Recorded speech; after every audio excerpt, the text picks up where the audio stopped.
छात्र छात्राओं, कैसे हैं आप लोग।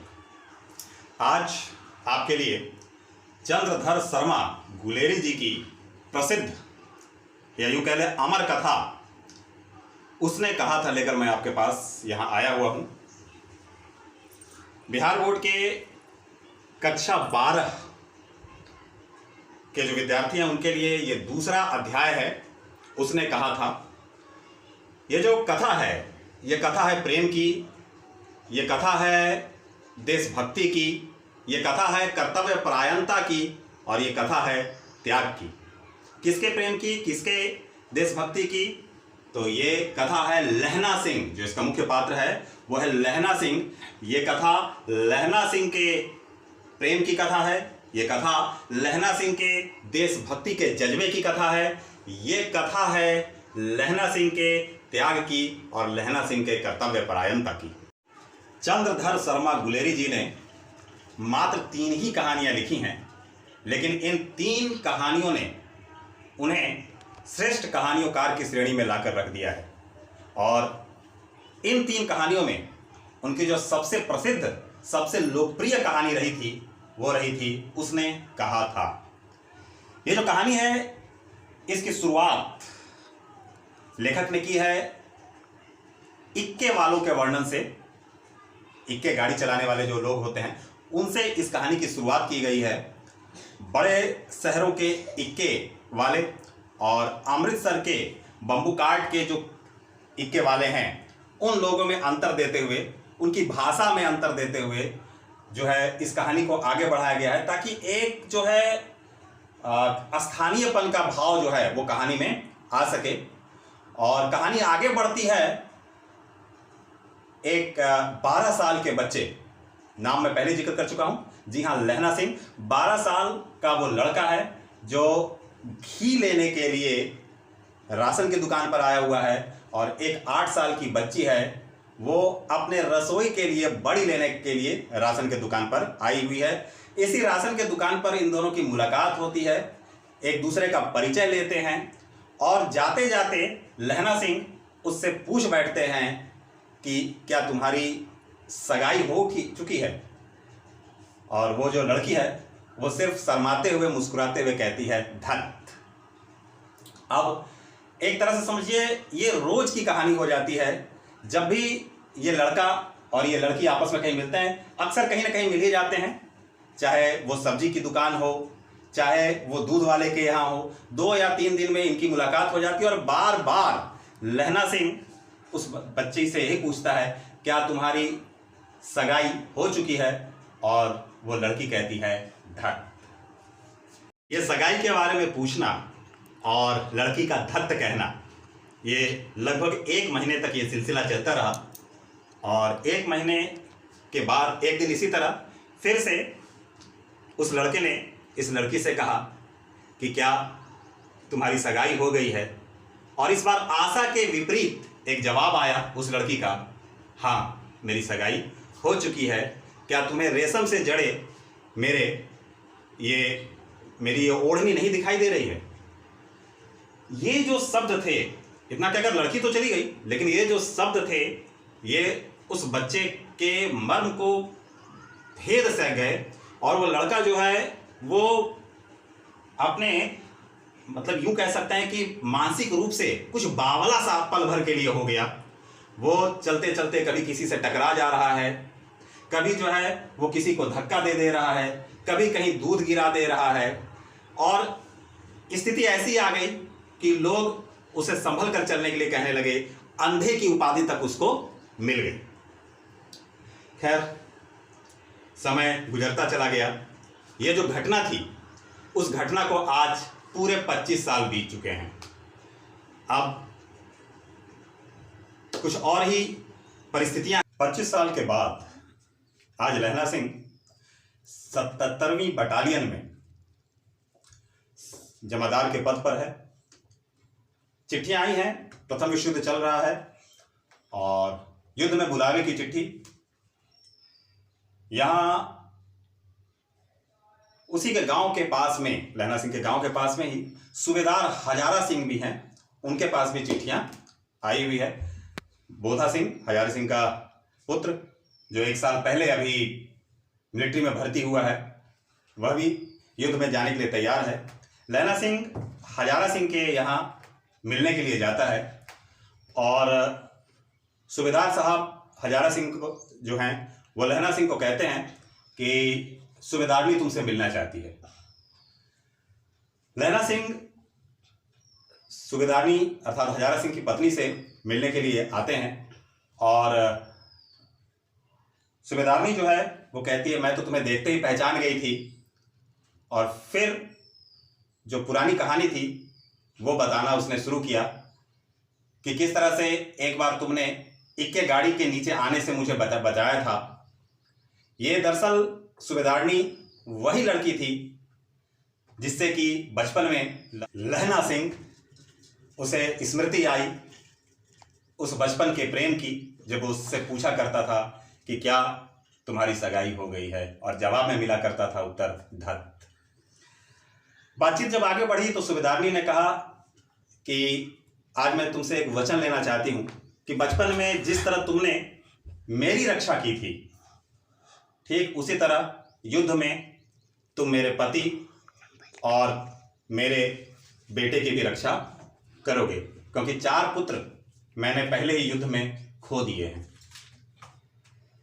लहना सिंह के दिमाग में ये बात अंकित हो गई, ये बात छप गई, और आगे जब ये लोग युद्ध में पहुंचे तो सूबेदारनी ने जो कहा था, याद कीजिए कहानी का जो शीर्षक है वो है उसने कहा था, तो उस सूबेदारनी ने जो कहा था वो कभी भूल नहीं सका, और अपने प्रेम, आदर्श प्रेम कह लीजिए, जो बचपन में उसे हुआ था, और कर्तव्य परायणता को निभाने में उसने जी जान लगा दिया।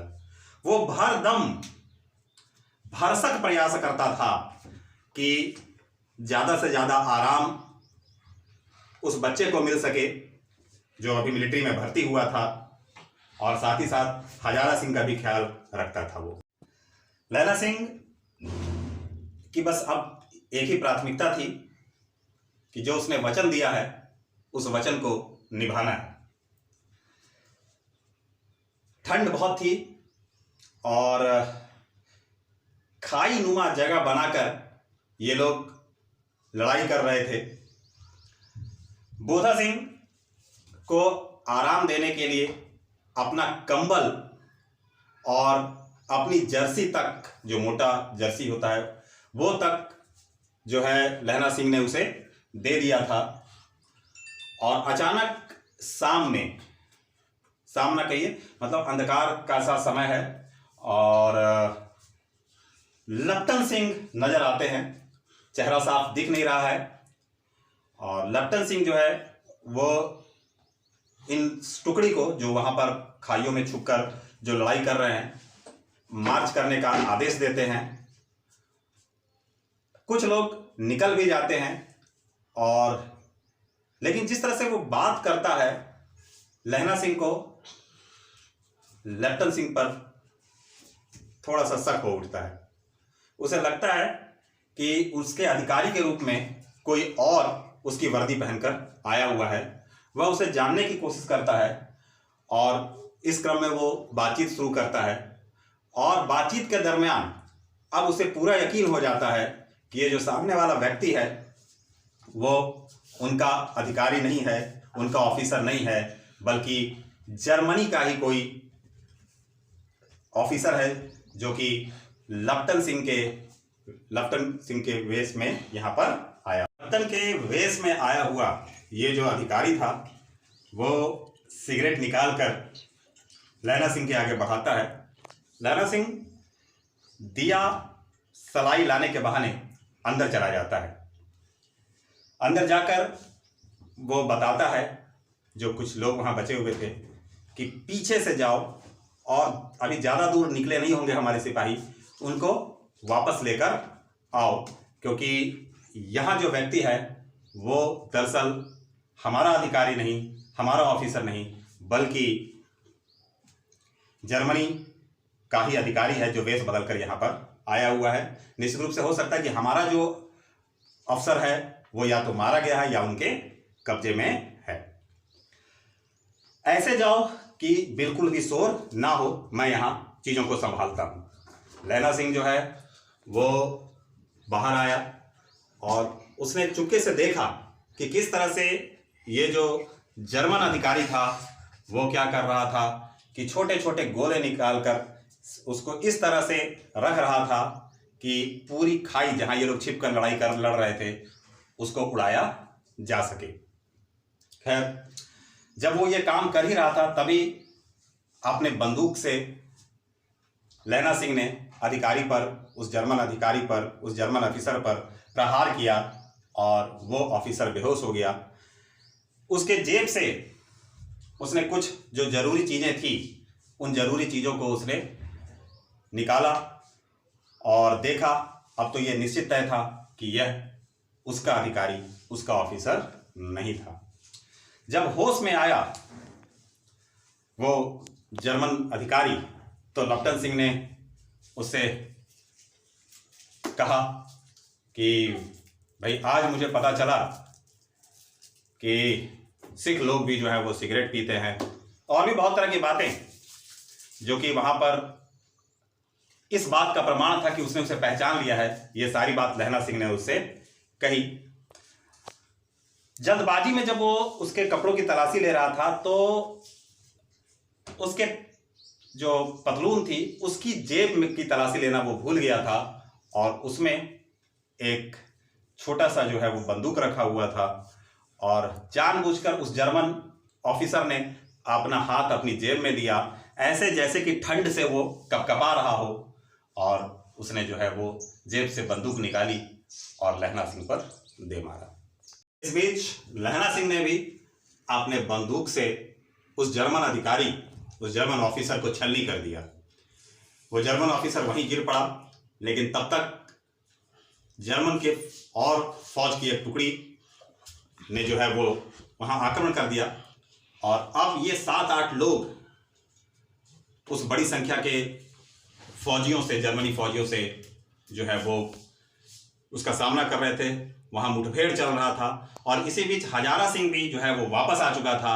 चारों तरफ से जर्मन सैनिकों को घेर लिया गया था और वाहेगुरु की फतह, वाहेगुरु की खालसा, वाहेगुरु की फतह की चीख सुनाई दे रही थी और जर्मन की जो टुकड़ी थी उसको इन लोगों ने मिलकर नेस्तनाबूद कर दिया, खत्म कर दिया।